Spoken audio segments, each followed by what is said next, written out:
Hello math fans. Today what we're going to be doing is converting rectangular equations to polar equations and polar equations to rectangular equations. So we're going to kind of be going back and forth because really there's a relationship between the two. And so let's just title this is converting. We're going to do, the first thing is converting polar equations to rectangular equations. All right. The main thing you have to know, and we already know these, right? This is almost from day one. We know cosine of theta equals x over r, and sine of theta equals y over r. All right, well, we're going to kind of manipulate this a little bit because we want the r and the cosine on one side, and we want the r and the sine on one side because that's polar, and we want rectangular on the other side. So I can rewrite this if I, of course, just cross multiply here.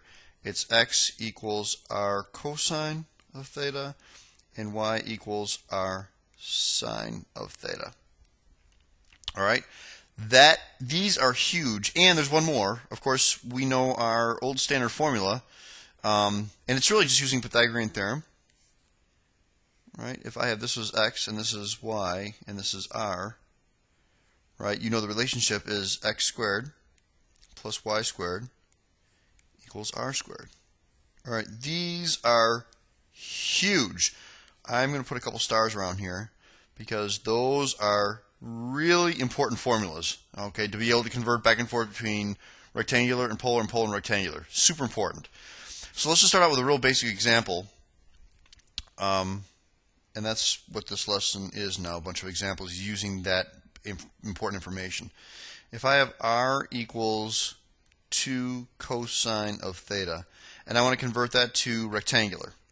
Well, in order to convert to rectangular, I need an r cosine of theta, I need an r sine of theta, or I need an r squared. So what I can do is I can multiply this equation by r. That gives me r squared equals 2r cosine of theta. And then you look at your nice little friendly boxed area here that has three different relationships here, and you say, oh, geez, there's r cosine of theta right here. R cosine of theta. And r cosine of theta is x. So I can rewrite that r cosine of theta is x, so 2x. And then r squared is equal to x squared plus y squared. Okay, and I really want this in kind of a nice form. You know, we've learned about parabolas and circles and ellipses and hyperbolas. We learned that all last year in Algebra 2, and you need to rewrite it in that form. So you guys should recognize it's x squared plus y squared equals 2x. You should recognize this as a circle. Okay, so I'm going to actually move that 2x over. So I get x squared plus, or x squared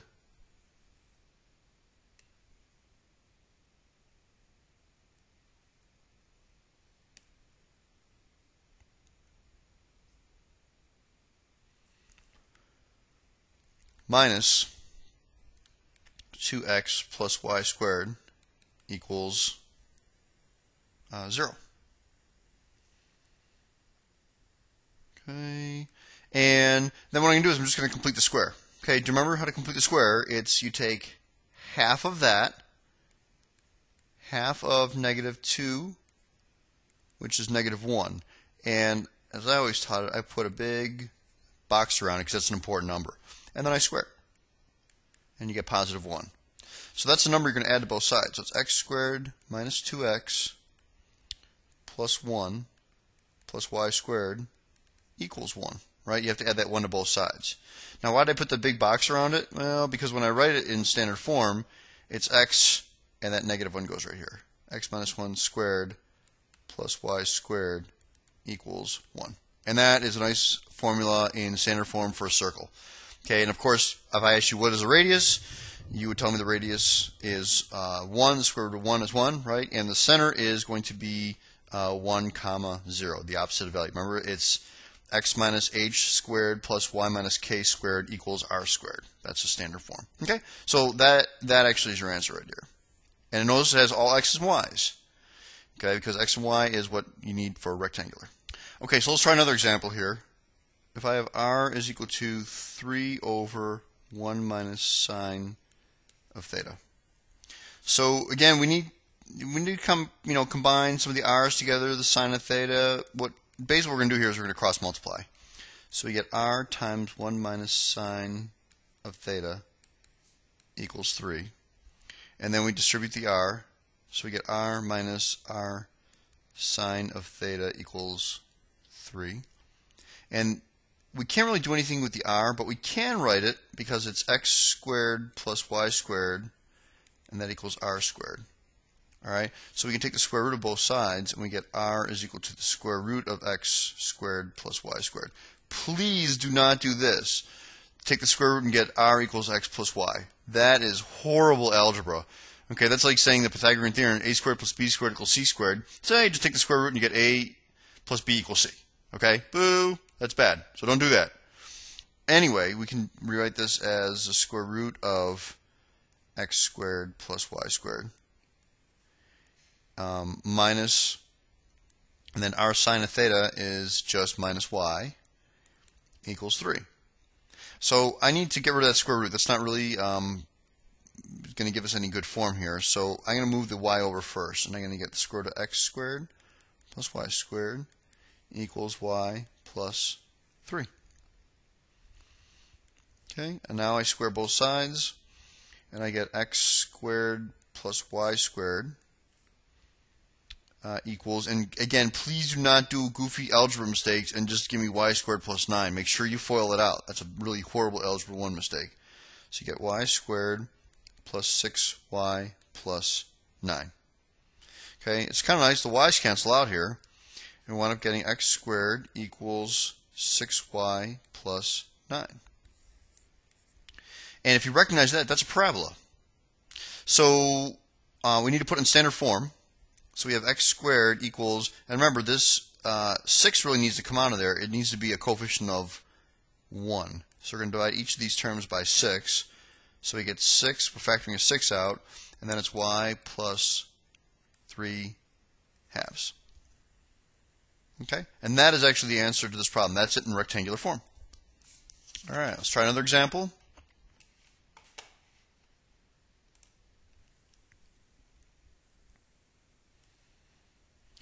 Alright, I have r equals 3 over 4 cosine of theta minus sine of theta. Again, it looks brutal, but just remember, there's a lot of cross multiplying here.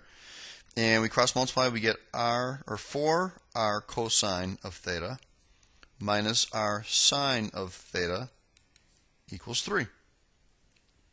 Okay, and r cosine of theta is x, so it's 4x.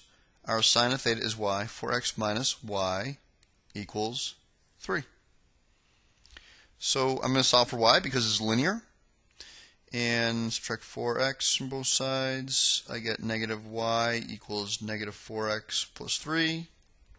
Divide by negative 1, I get y equals 4x minus 3. So this one is a line. Okay, so that was pretty mellow. Let's do one right next to it. R is equal to negative 5 cosecant of theta. Brutal, man. Cosecant. We don't have any ones with cosecant. Well, just remember, just rewrite cosecant as negative 5 over sine of theta, because that's what cosecant is, 1 over sine. Okay, of course, what do we do? Cross multiply. So we get r sine of theta equals negative 5. And r sine of theta is y. So that's our equation. Y equals negative 5. That was pretty easy. Okay, let's do another example. R times 2 cosine of theta plus sine of theta equals 2. Well, of course, for this one, we distribute. So it's 2r cosine theta plus r sine of theta equals 2. then r cosine of theta is x.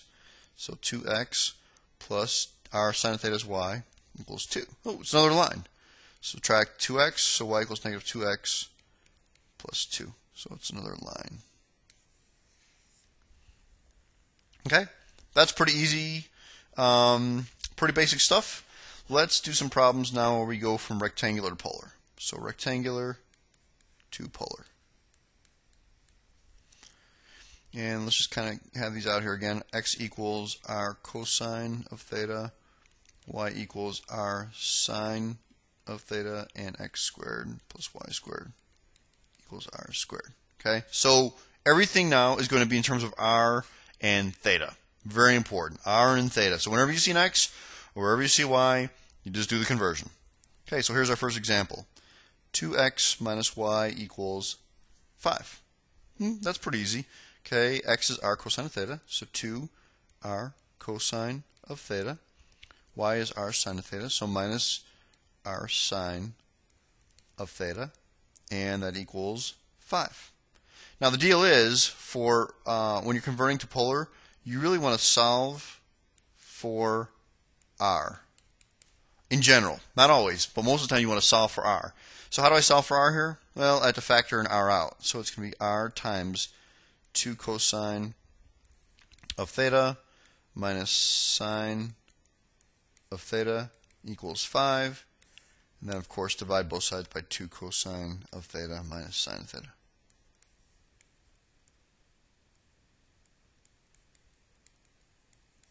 Okay, and then my answer is just 5. It looks not messy. 5 over 2 cosine of theta minus sine of theta.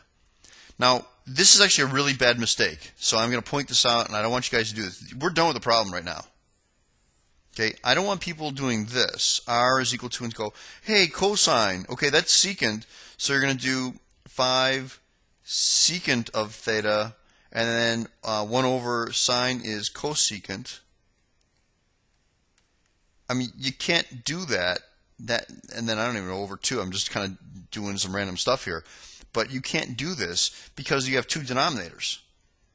All right, it's like saying 1 over x plus 1 over y. That's not the same as x plus y. You can't just move that to the top, okay? Because these are separated on the bottom by a plus or a minus. If it was like this, 1 over x plus y, where it's all put together, then you can flip it over. That would be equal to x plus y. Okay, but don't make this mistake. You can't just move it to the top unless, of course, there's just one term. Again, if it was r equals 5 over 2 cosine of theta, then you could simplify that as r is equal to 5 halves, and you put the cosine on top, and you'd have secant of theta, and that would be okay. All right, but don't fall into that and do that mistake. All right, let's do a few more rectangular to polar.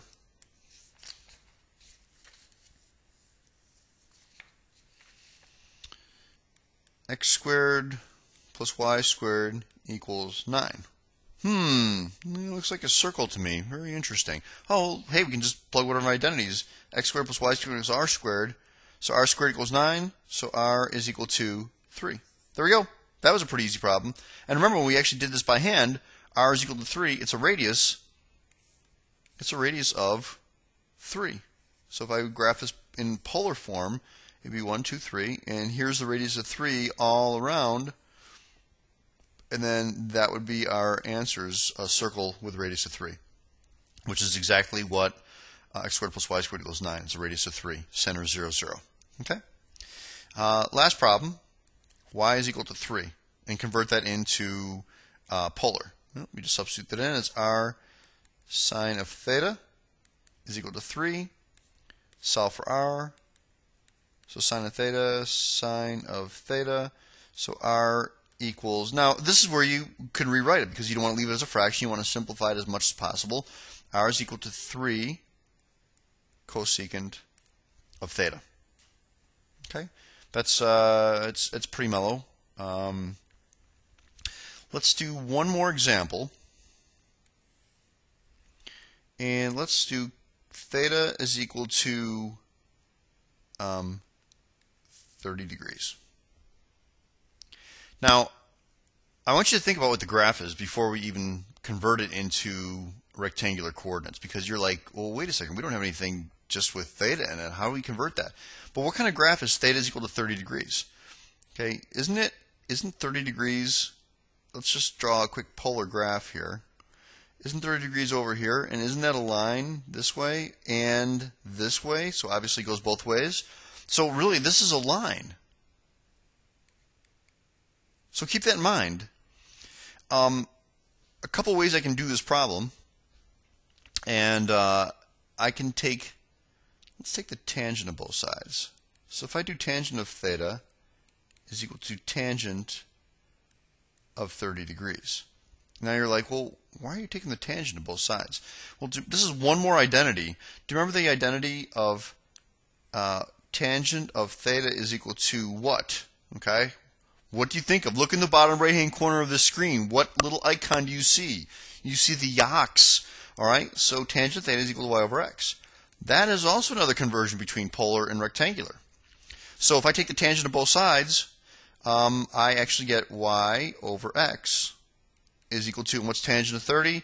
Remember 3's rule here, so it's root 3 over 3. And I multiply both sides by x, or cross, well, no, you don't want to cross multiply. Multiply both sides by x, and you get y is equal to root 3 over 3x. Okay, that's a line also. That's a slope of root 3 over 3, and that's going to give you the same answer. Remember, it's rise over run. Okay, so let's make a quick picture here. And if you draw your triangle, just what we did up here with the 30 degrees. So this is a 30-degree angle right here. Okay, and let's just kind of put all our sides here. So across the 30 is x, or 1, and this is across the 60 is x root 3. So this is root 3. And this is 2x, so this is going to be 2, if you want to label it that way. All right, so that's how we'd label it. And then, of course, if I think about this, my slope now is root 3 over 3. So it's rise over run. So isn't rise 1, and I'm running root 3? Right, that's my slope of that line. And if I rationalize that, I get root 3 over 3, which is my the slope that I have right here. That's a slope, and it's also what tangent of 30 degrees is. Okay, so just want to kind of show you that graphically. All right, so anyway, that's it, math fans. That's converting rectangular to polar and polar to rectangular. Make sure you know those three formulas, and even this additional one here, tangent theta equals y over x. Very important. All right, have a good day, math fans. Goodbye.